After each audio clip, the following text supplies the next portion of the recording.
Soy Fernando Díaz Villanueva, hoy es 11 de mayo de 2022 y esto es La Contracrónica.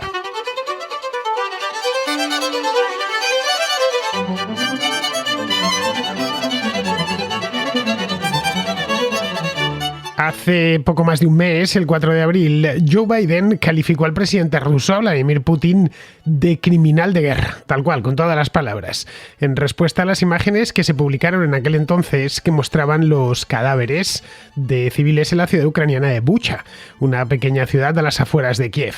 Las unidades militares rusas, que se habían retirado de las regiones colindantes con la capital y las ciudades de Chernigov y de Kharkov, dejaron a su paso un panorama aterrador, perfectamente compatible con los crímenes de guerra. Biden prometió que tales crímenes serían juzgados en el futuro, pero no precisó cómo se llevará a cabo eso mismo, el juicio. De suceder, harán falta muchos años y tienen que darse antes una serie de circunstancias políticas, como por ejemplo que el régimen de Putin se desintegre, y tras ello, que el nuevo gobierno ruso decida entregarle al Tribunal Penal Internacional. Esto se antoja complicado porque el apoyo que tiene hoy en día Putin en Rusia es muy amplio. La invasión de Ucrania es, además, muy popular y la mayor parte de los rusos la apoyan.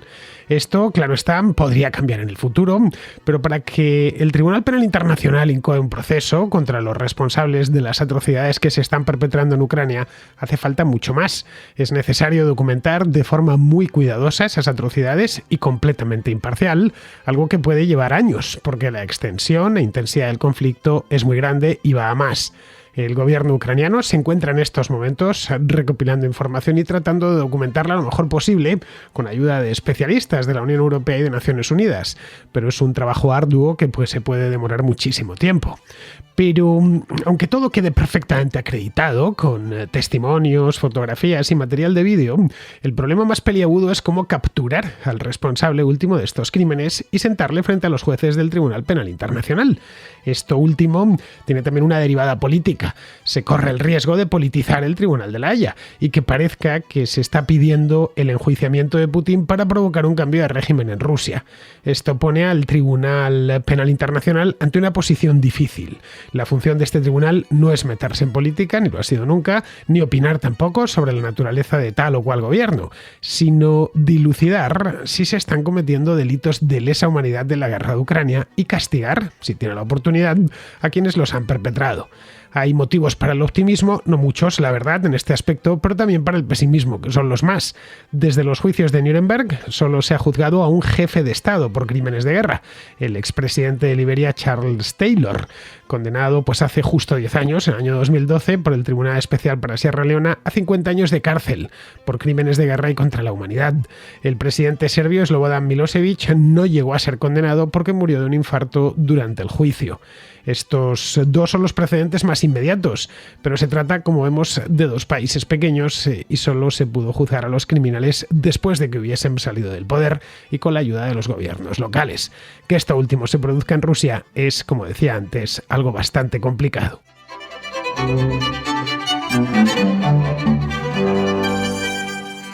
Estados Unidos y el Reino Unido después, bueno, el Reino Unido ha sido hace bien poco tiempo, apenas un par de días, se han comprometido, de palabra al menos, a pedir responsabilidades penales para Vladimir Putin por las atrocidades a la vista de todos que su ejército está cometiendo en Ucrania.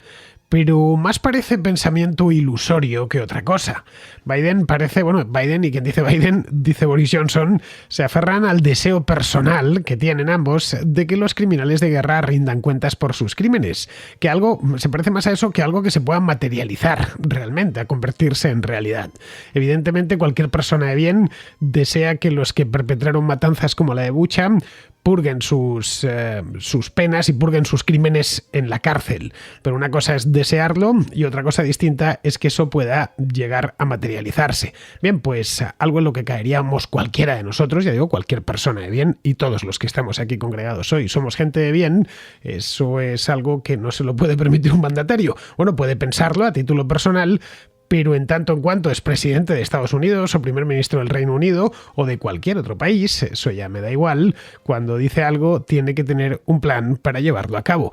Y eso es lo que no tiene ni Biden ni Boris Johnson. A ver, la posibilidad existe, por supuesto, no han dicho concretamente Biden, no dijo nada extraño, existe un Tribunal Penal Internacional, existe posibilidad de juzgar y con todas las garantías, por supuesto, y condenar a muchísimos años de cárcel. El Tribunal Penal Internacional no puede condenar a pena de muerte, a lo máximo que puede condenar esa cadena perpetua, pero nada más, existir existe, el vehículo, digamos. Desde el final de la Segunda Guerra Mundial existen mecanismos legales para encausar y condenar a quienes cometan crímenes contra la humanidad en el curso de una guerra. Una de las cosas que se sacaron en claro de aquella gran matanza que fue la Segunda Guerra Mundial es que alguien como Adolf Hitler o sus muchachos, es decir, todos los que le rodeaban, una vez hubiesen cometido todo lo que cometieron, que fue malísimo, tenían la posibilidad, evidentemente si perdían la guerra, de verse frente a un tribunal. Hitler no lo hizo porque se suicidó antes, pero algunos de sus hombres sí que lo tuvieron que hacer. Bien, ahí tenemos los juicios de Nuremberg o más recientemente el Tribunal Penal Internacional para la antigua Yugoslavia.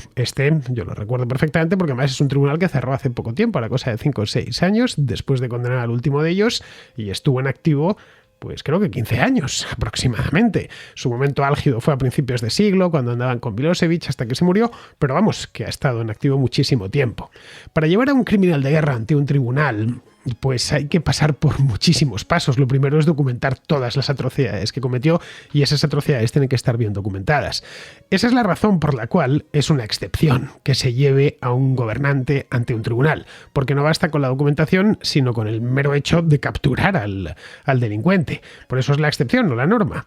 Desde los juicios de Nuremberg, estos fueron en el año 1946, hay contrahistoria al respecto que la hice hace muchísimo tiempo, solo ha habido un jefe de Estado condenado por un tribunal internacional y además de un país africano minúsculo, como es el caso de Liberia. Pues lo comentaba antes, Charles Taylor.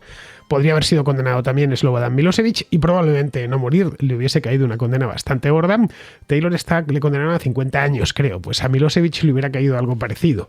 Pero bueno, Milosevic murió antes de que concluyese el juicio. Tuvo un paro cardíaco estando en la celda y en Holanda y ya está. Y ahí se acabó todo. Para que este tipo de crímenes no quedasen impunes, que era el gran riesgo, lo que se hizo en el año 1998 fue constituir un Tribunal Penal Internacional, que no es lo mismo que el Tribunal Internacional de Justicia de La Haya. Son dos instituciones distintas. El Tribunal Internacional de Justicia de La Haya es muy anterior, es del año 1945. Bien, el Tribunal Penal Internacional no forma parte de Naciones Unidas y es la materialización del Estatuto de Roma, que por cierto muchos países no han suscrito, nunca. Caso por ejemplo de China, de Turquía, de Pakistán o de la India. Y que otros países suscribieron en su momento, pero luego no ratificaron. Ese es el caso, por ejemplo, de Rusia o el caso de los propios Estados Unidos de América, que no reconocen más jurisdicción que la suya. Así que cuando Biden habla de estas cosas debería empezar suscribiendo, por lo menos ratificando el Estatuto de Roma y asumiendo que un presidente de los Estados Unidos pueda también ser llevado ante un Tribunal Penal Internacional, cosa que ahora mismo no sucede, al menos mientras el presidente de Estados Unidos, en el caso de que cometan crímenes de lesa humanidad, permanezca dentro de los Estados Unidos. Bien, este sistema, que viene asistido de muy buenas intenciones, como podemos ver, se ha demostrado inútil para procesar, por ejemplo, es que ha habido unos cuantos fracasos, procesar a los responsables del genocidio rohingya en Birmania de hace muy poquito tiempo, o a los que han perpetrado y están perpetrando limpiezas étnicas en la región del Tigre, en Etiopía, o bueno, al propio gobierno chino en ejercicio por la represión de los uigures en el oeste del país, que tiene a cientos de miles de personas metidas en campos de concentración. Lo sabemos, nos dolemos por ello, tiene más o menos eco mediático, pero ahí se queda la cosa. De hecho, a Xi Jinping ni siquiera se lo recuerdan los mandatarios internacionales cuando se reúnen con él para no irritarle. Pero en ningún otro lugar del mundo se ha comprobado que el sistema falla como en Siria, un país que está azotado por una guerra civil desde hace ya más de 10 años. El dictador sirio Bashar al-Assad, sostenido por cierto por Vladimir Putin, por el Kremlin directamente, sigue impune a pesar de haber cometido crímenes contra la población civil de su propio país, y no uno o dos crímenes, sino decenas o centenares de crímenes a lo largo de los últimos 10 años. Ha empleado, por ejemplo, Bashar al-Assad armas químicas de manera sistemática, ha atacado hospitales, maternidades, todo tipo de edificios donde había, por supuesto, viviendas de gente, donde había población civil, ha destruido concienzudamente, solo con ayuda de los rusos, ciudades y barrios enteros, barrios habitados, ¿se entiende? Vamos, que 10 años de guerra brutal, como está siendo la de Siria, que no ha terminado todavía, han puesto de manifiesto los fallos y las carencias de un sistema que es en el que confía ahora Biden para procesar a Putin, lo cual ya de entrada llama bastante la atención. No sé si es que este hombre lo dijo en un calentón o porque simplemente desconocía todo lo anterior, cosa que dudo porque Biden, vale, es cierto, está mayor, pero no viene de su casa, viene de haber sido vicepresidente durante 8 años y sabe perfectamente cómo está el mundo. Luego, Blinken no está tan mayor y insistió con esa misma idea, que sentarán a Putin frente al Tribunal Penal Internacional. Bien, esto no significa que sea difícil, y a la vista está que es difícil. No quiero decir la palabra imposible porque realmente imposible no hay nada. En política, por lo menos, las cosas pueden dar 1000 vueltas, pero es pero extremadamente poco probable que Vladimir Putin termine frente al Tribunal Penal Internacional. Eso evidentemente lo que nos viene a decir que no hay que abandonar la idea de castigar a Putin penalmente. Tampoco hay que abandonar la idea, y creo que esta se debe perseguir con ahínco, de hacerle pagar por sus crímenes. Las sanciones, por ejemplo, y el aislamiento diplomático que ya tiene y que ya está sufriendo Rusia en carne propia, prometen mucho más como vehículo de rendición de cuentas, al menos en el corto y en el medio plazo, especialmente porque privan a sus objetivos de los recursos que alimentan las agresiones continuas del ejército ruso. Nada más. Es decir, que si queremos castigarle antes de que este sueño de conseguir que los responsables de lo de Bucha se sienten ante un tribunal, bien, antes de eso habrá que hacer todo lo posible si no impedírselo, sí por lo menos ponérselo más difícil. Rusia, por ejemplo, se está quedando sin armas de precisión, como por ejemplo misiles de crucero, cuya fabricación y toda su tecnología es de origen occidental, o buena parte. Las sanciones ya están haciendo daño al ejército ruso, y eso es necesariamente bueno, porque este a su vez tendrá más difícil seguir avanzando por Ucrania y amenazando no solo a Ucrania, que ya la tiene invadida, sino a otros países europeos. Los líderes occidentales, en definitiva, tendrán que cambiar de planteamiento para que Putin rinda cuentas, que no se obcequen demasiado en lo del Tribunal Penal Internacional. Bien, como solución final pues sería perfecto, ¿no? Y además se imperaría la justicia, pero ni a corto, ni a medio plazo, ni seguramente tampoco a largo plazo lo consigan. Es muy posible que nunca veamos a Putin delante de un juez, en una palabra, y hay que asumir que esto es así. Las sanciones, por ejemplo, funcionan si son suficientemente ambiciosas, y ahora parece ser que lo están siendo. Y sobre todo, y esto es lo más importante de todo, si hay voluntad de aplicarlas por parte de quienes las han decretado. En Siria, por ejemplo, volviendo al caso sirio, que es el más cercano de todos y del que más enseñanzas podemos extraer, en Siria, el compromiso occidental de castigar a Bashar al-Assad por todo lo que estaba haciendo fue, en el mejor de los casos, intermitente, cuando no directamente inexistente. Y bueno, ahora ya, en este momento, año 2022, ha disminuido hasta el punto de que Bashar al-Assad se está rehabilitando y se le vuelve a aceptar como interlocutor válido por parte de otros líderes internacionales. En fin, que como os decía, de Siria se puede aprender bastante, muchísimo, como os decía antes, especialmente de los errores que se han cometido. Los crímenes de guerra en Ucrania no son muy distintos, de hecho son calcados a los tan parecidos que asustan, a los que perpetró el ejército ruso en ciudades como Alepo, o que perpetró no ya en Siria, sino en Chechenia años antes, como dejó Grozny. Bien, cuando vemos imágenes de Kharkov, por ejemplo, o no digamos ya de Mariupol, vemos que hay unas concomitancias clarísimas con Alepo hace muy poquito tiempo o Grozny hace algo más de tiempo, pero no mucho más. El arrasar de manera sistemática y misericordia una ciudad. En aquel momento, cuando se bombardeó de aquella manera, primero Grozny y después Alepo, nadie se rasgó las vestiduras. Ni se plantearon, bueno, hubo quejas, evidentemente, por parte de ONGs, de los gobiernos, que lloraron un poquito, pero nada, solo un poquito. Nadie se planteó en Washington o en Bruselas o en cualquier otro país, se planteó llevar a Putin ante el Tribunal Penal Internacional, a pesar de que Putin estaba detrás de aquellas barbaridades, de las de Grozny y de las de Alepo. Vamos, es que ni lo insinuaron. También documentado está lo que se hizo en Alepo como lo que se está haciendo en Mariupol, que a veces pensamos que esta es la primera guerra que se retransmite a través de los teléfonos móviles. En buena medida sí lo es, de manera tan masiva por lo menos, pero de la guerra siria, de los años peores de la guerra en Siria, era hace pues cosa de 8 años, también tenemos muy buena documentación. Pero en aquel momento, en Washington y en ningún otro sitio, vieron motivos de alarma. Hace un mes se lo recriminaban a Biden con razón, con toda la razón del mundo. Lo de Bucha ya se había hecho antes, o cosas muy parecidas, pero Occidente en aquel momento decidió mirar para otro lado. Está bien que esto siente precedente, aunque yo la verdad no soy muy optimista al respecto. Digamos que el kilómetro sentimental que nos une, tanto europeos como estadounidenses, con Ucrania es implacable. Está demasiado cerca y son demasiado parecidos a nosotros como para que no nos afecte de una manera distinta o no lo percibamos de una manera distinta lo que sucede en Mariupol a lo que sucede en Alepo.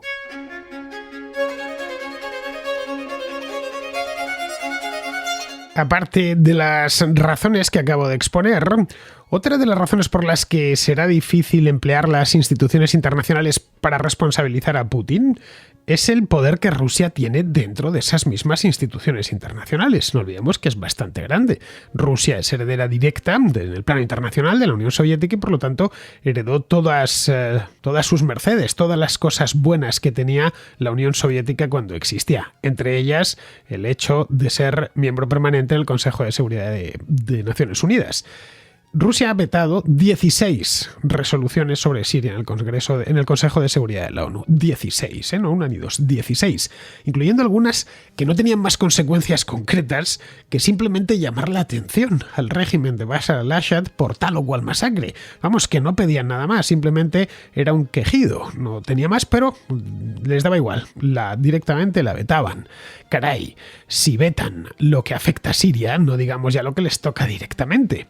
Eso no impidió que la embajadora estadounidense ante la ONU, una mujer que se llama Linda Thomas Greenfield, declarase, pues cuando acababa de empezar la guerra, esto fue creo que el día 26 o el 27 de febrero, que se puso muy espléndida. Dijo que Rusia no puede vetar las resoluciones del Consejo de Seguridad, que ni puede, y además se tiró a la piscina porque dijo que no lo iba a hacer. En fin, en el acto, según se la pongan delante, la va a vetar, sobre todo cuando tiene que ver con ellos.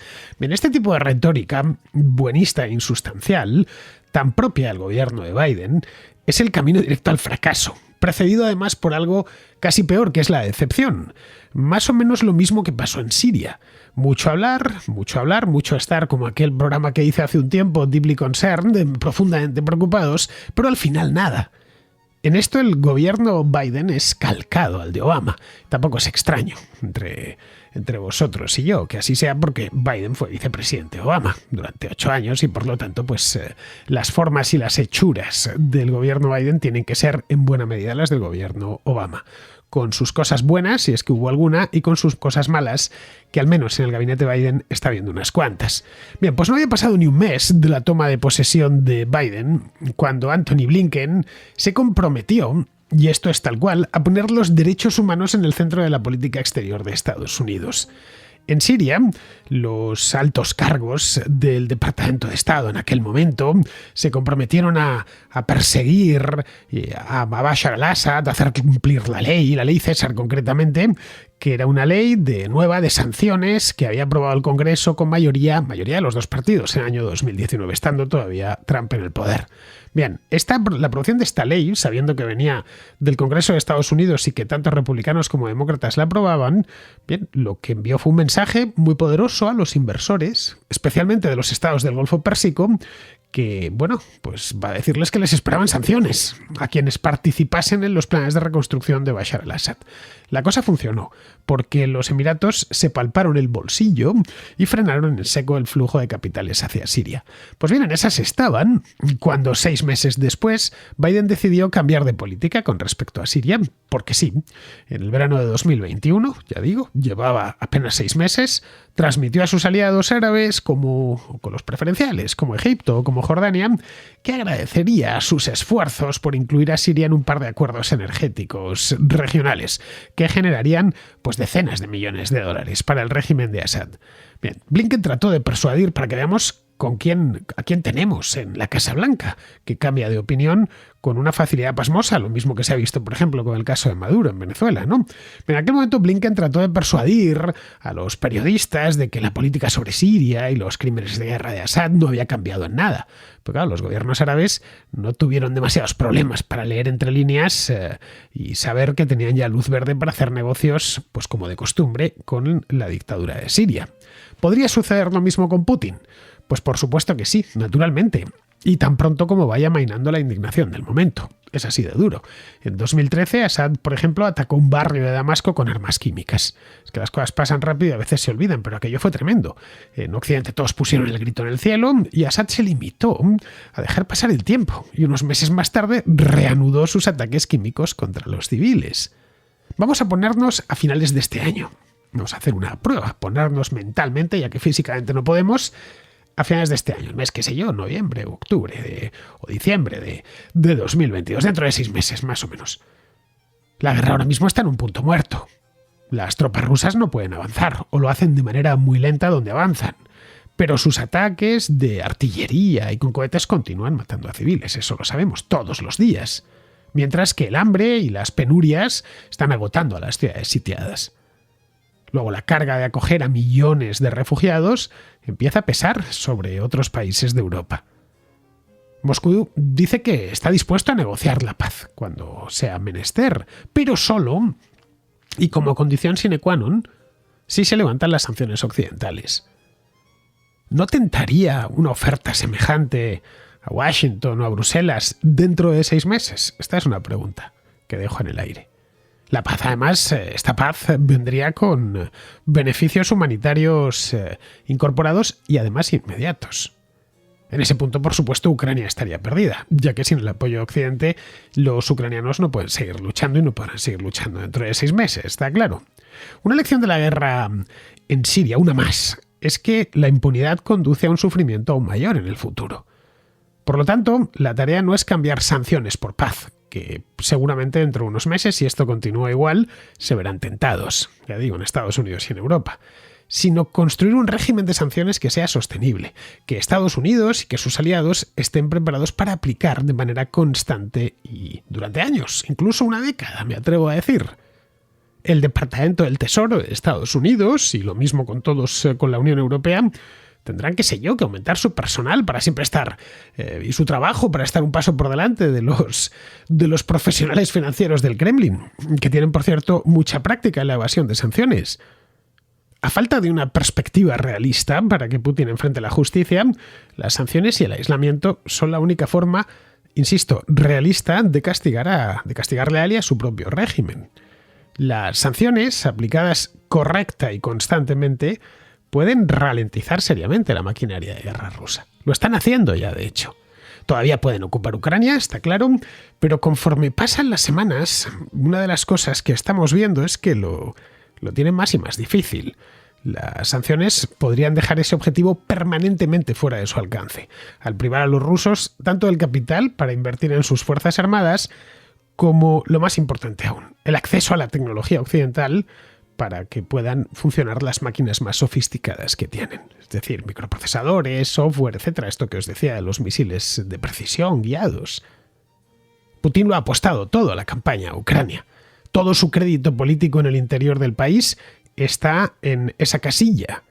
Si se alargan y las élites empiezan a percibir que les han metido en un atolladero y que el que les ha metido en ese atolladero, es decir, Vladimir Putin, no encuentra el modo de salir de él, es posible que el cambio venga desde arriba, como ha sucedido otras veces en la historia de Rusia. 2 guerras fallidas en el pasado, la Primera Guerra Mundial y la de Afganistán, preludiaron cambios de régimen en Rusia. Fue un proceso interno. Tan solo lo que se hizo fue crear las condiciones adecuadas para que prosperasen. En el curso de la Primera Guerra Mundial, no solo los rusos, sino la propia élite rusa vio que había fallado el zar. Y había fallado estrepitosamente. No olvidemos que hubo 2 revoluciones, una en febrero y otra en octubre. La que derroca al zar no es la de los bolcheviques, es la anterior, es la de febrero. Y a partir de entonces ya el zar se queda, primero preso, aislado, luego ya los bolcheviques terminan de darle la puntilla, ¿no? Pero el cambio político se produce después de la Revolución de Febrero. Y en el caso de la caída de la Unión Soviética, no es que cayese el régimen, es que el país como tal, el Estado, desapareció. Aquello fue una implosión absoluta. Fuera lo que sí se hizo, tanto en el caso de los zares como en el de los soviets, fue crear las condiciones idóneas para que todo aquel proceso prosperase. Bien, pues a eso se debe de afanar Occidente ahora, si quieren que alguna vez se haga justicia con este tema.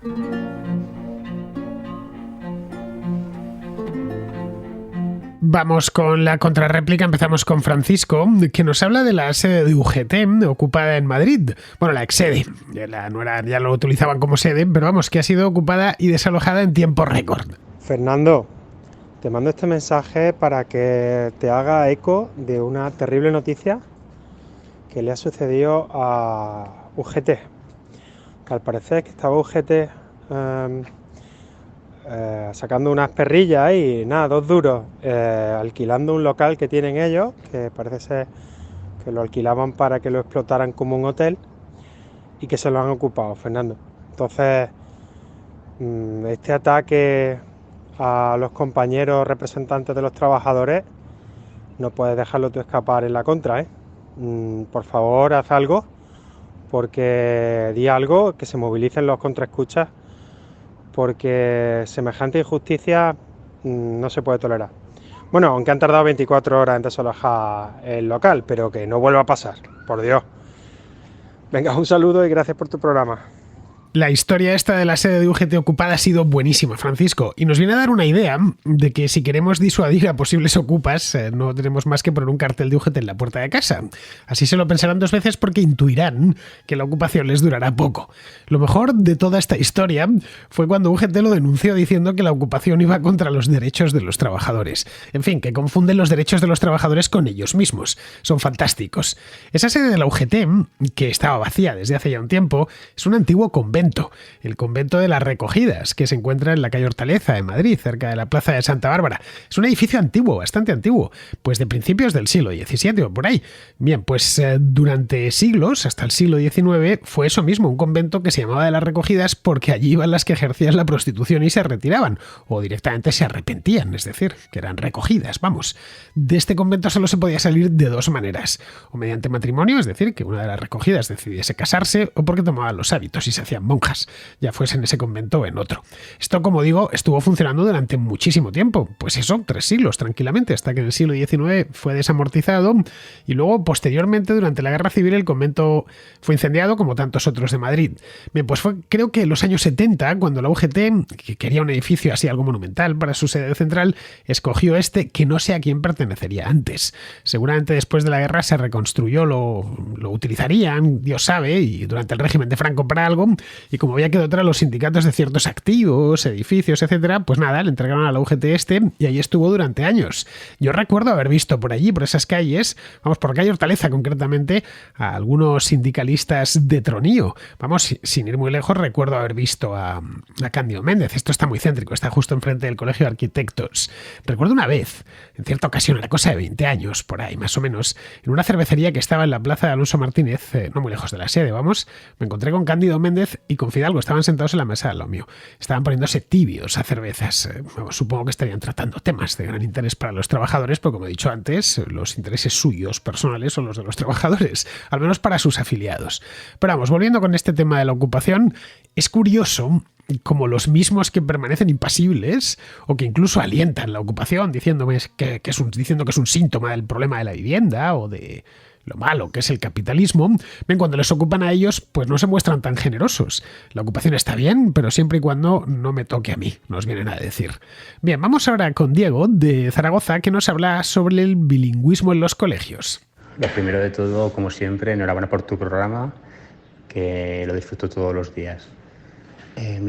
Mando este audio, supongo que para la contrarréplica, o donde tú creas que es mejor, porque respecto al tema del bilingüismo en los colegios, yo tengo 2 hijos, una hija y un hijo, que son de edad escolar, y de momento pues están con el tema del bilingüismo en inglés, y pues de momento pues es hasta gracioso y eso, pero tengo conocidos, y por mi mujer, que es maestra, también lo sé, que en cursos ya de primaria y acercándose a la secundaria, pues claro, todo esto ya se traduce en que empiezan a dar lo que llaman las ciencias sociales en inglés, porque bueno, pues las ciencias naturales, pues la ciencia en inglés, pues le puedo llegar a entender.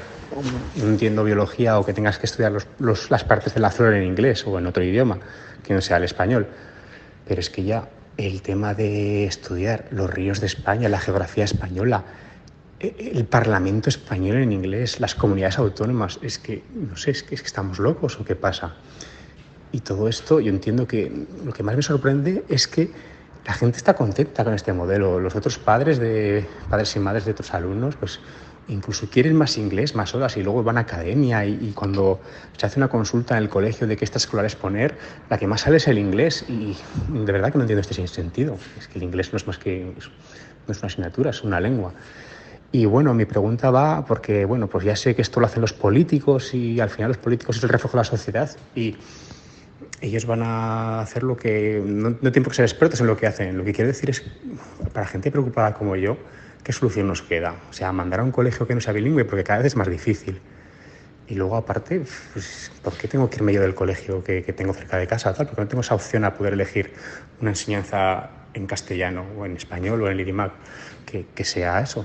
¿Qué podríamos hacer? No lo sé, como sociedad, porque hay grupos de presión y tal, pero es que veo que es un problema que va a lastrar a la educación, porque es que no van a aprender temas, o sea, no van a aprender asignaturas importantes.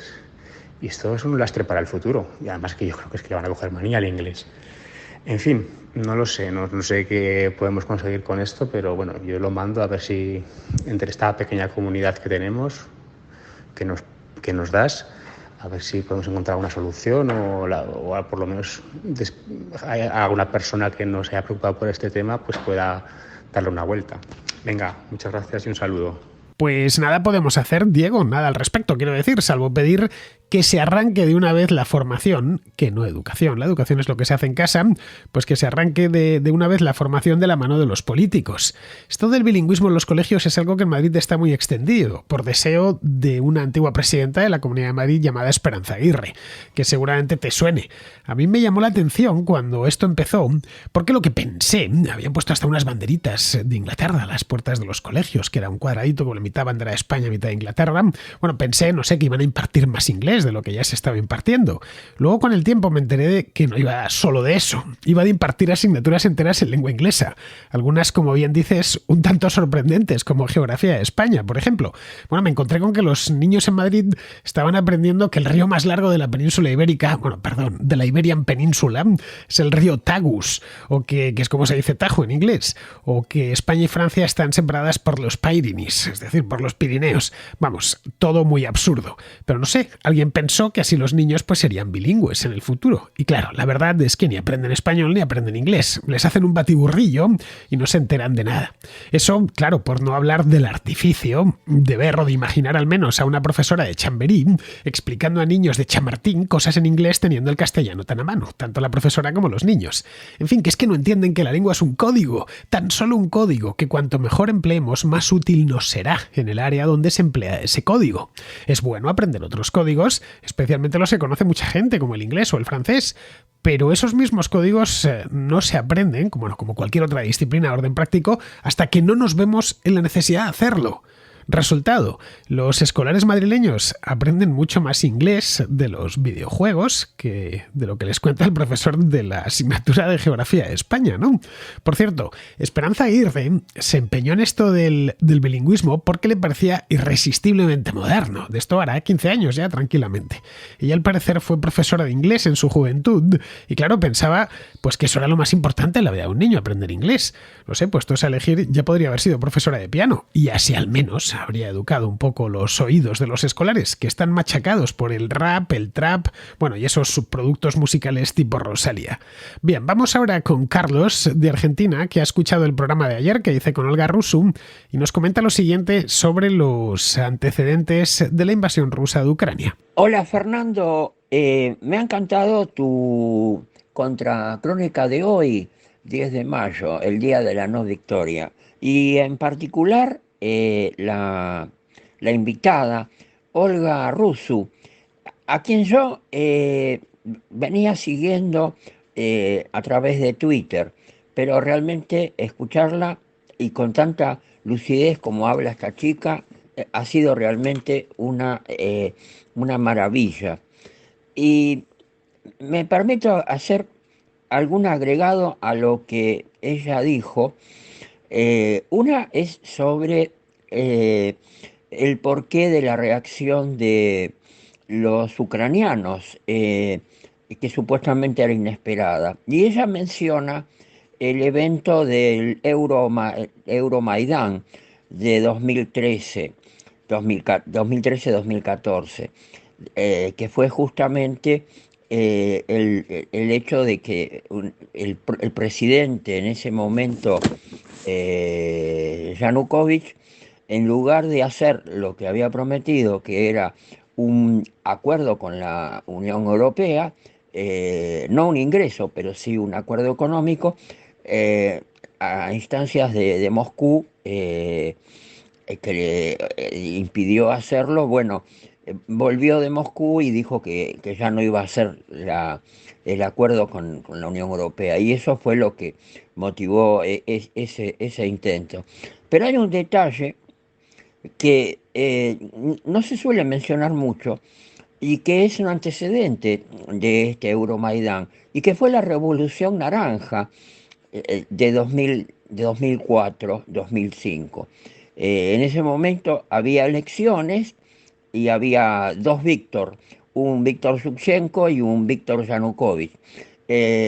Yanukovych había ganado por fraude, se armó todo un despelote, de ahí el hecho de que salía todos con los carteles naranjas y demás, y volvió entonces a rehacerse la elección y ahí ganó Yushchenko, tal como quería la gente. Pero la historia no termina ahí, sino que 5 años después, en 2010, en unas nuevas elecciones, ahí vuelve a irrumpir Yanukovych, esta vez no con fraude, pero logra imponerse, y entonces después sí deviene lo que ocurrió en el Euromaidán. Con lo cual, quiero decir que esta sensación de que los ucranianos querían realmente no seguir en la esfera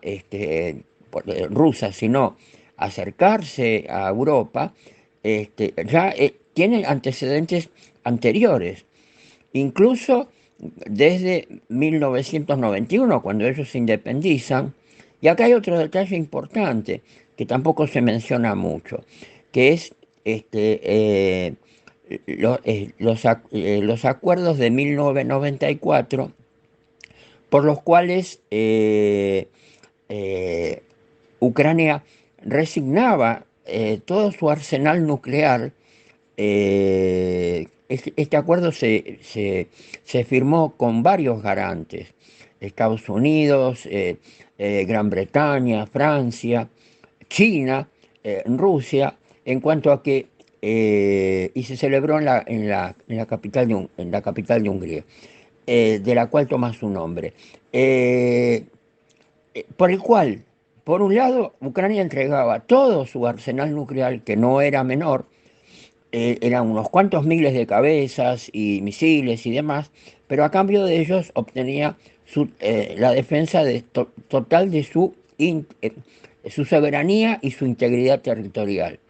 Este es un tema que a veces no se menciona como se debería. Y que nosotros vemos ahí que en Ucrania hay todo como una línea que viene ya desde el momento de 1991, de la independencia, en la cual ese pueblo no es que se volvió loco de golpe, viene avanzando en una misma dirección. Bueno, realmente esta chica, cuando menciona lo del Euromaidán, es que da en la tecla. O sea, la gente ahí no se levantó así nomás porque sí. Venía con estos antecedentes y obviamente por eso la reacción frente a cuando fue la invasión. Bueno, excelente el programa, excelente esta chica y esperando que próximamente la cites para que nos hable de Moldavia o Verasavia. Efectivamente, Carlos. Los problemas en Ucrania vienen de mucho antes que de 2014. En el año 2004 ya hubo una revolución, yo la recuerdo perfectamente, la famosa Revolución Naranja, que vino, como bien has explicado, a raíz de un fraude electoral perpetrado por Viktor Yanukovych, que era y sigue siendo prorruso. Vive en Rusia, eso sí. Le sacaron se fue él por su propio pie después de lo del Maidán. Bien, en aquel entonces había dos grandes candidaturas, una la de Yanukovych y otra la de Viktor Yushchenko. Los dos se llamaban Víctor, efectivamente. Los ucranianos salieron a la calle para protestar y hubo que repetir aquellas elecciones, que ganó Yushchenko, pero por una diferencia muy ajustada. Vamos, que el problema continuó. Y continuó así unos años. Bueno, en 2010, 6 años más tarde, volvió a haber elecciones y las ganó Yanukovych. Y prometió, como las ganó de nuevo por un margen muy estrecho, prometió a los ucranianos proeuropeístas que cerraría un acuerdo con la Unión Europea, un acuerdo de tipo comercial. Bien, eso hizo que todas las alarmas saltasen en Moscú. Le llamaron a capítulo y se echó para atrás.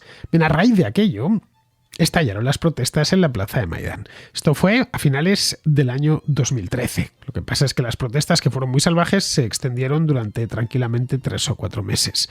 Bien, las recordamos todos porque son más recientes que lo de la Revolución Naranja, que también tuvo lugar el epicentro en la misma plaza de Maidán, que creo que significa Maidán en ucraniano, independencia o algo así.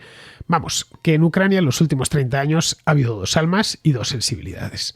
Una más proclive hacia Occidente y la Unión Europea, y otra más proclive hacia Rusia y el mundo ruso en general. Lo que hablábamos ayer con Olga, ¿no? Que no es una cuestión de A o B, es una cuestión de blanco y negro. Tal cual, son 2 cosmovisiones de lo que se debaten, lo que se han debatido los ucranianos, y creo que ya han decidido, sinceramente, y la decisión final la ha precipitado el propio Putin, en una palabra. Es decir, sigue habiendo, y entiendo que seguirá habiendo, ucranianos que quieren seguir vinculados a Rusia, aunque me da la impresión que serán pocos ya, después de ver cómo el ejército ruso está devastando su país. No lo sé, trato de ponerme en el pellejo de un ucraniano prorruso o afín a Rusia. No sé, uno que vive en Kharkov, y veo cómo la artillería rusa ha dejado mi ciudad completamente destrozada. Pues en el momento perdería la simpatía que tenía por Vladimir Putin y por los rusos en general. Bueno, lo que comentaba ayer Olga era eso mismo, que esto supone un punto de no retorno. Ucrania no volverá a ser la misma, y aunque Putin gane la guerra, que podría suceder, e invada el país y lo ocupe, no ganará de ninguna manera la paz. Bien, pues ya terminamos. Vamos con Pizarro, que nos habla pues de esto que hablábamos ahora, del Día de la Victoria. Como Vladimiro no ha aprovechado la ocasión para anunciar una inminente consecución de objetivos y se ha dedicado a plantear que queda mucha quina y que hay que agradecérsela a Occidente, pues la cosa se presenta agotadora. Ucrania sigue sin recuperar su integridad territorial y Rusia sigue sin completar las tomas territoriales que proyecta.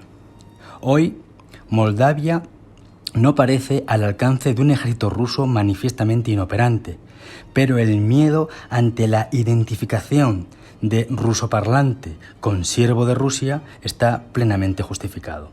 Un gran saludo de Pizarro. Y hasta aquí, queridos amigos, llega la contra de hoy, 11 de mayo, mañana será 12 y habrá contra. Hasta mañana, amigos.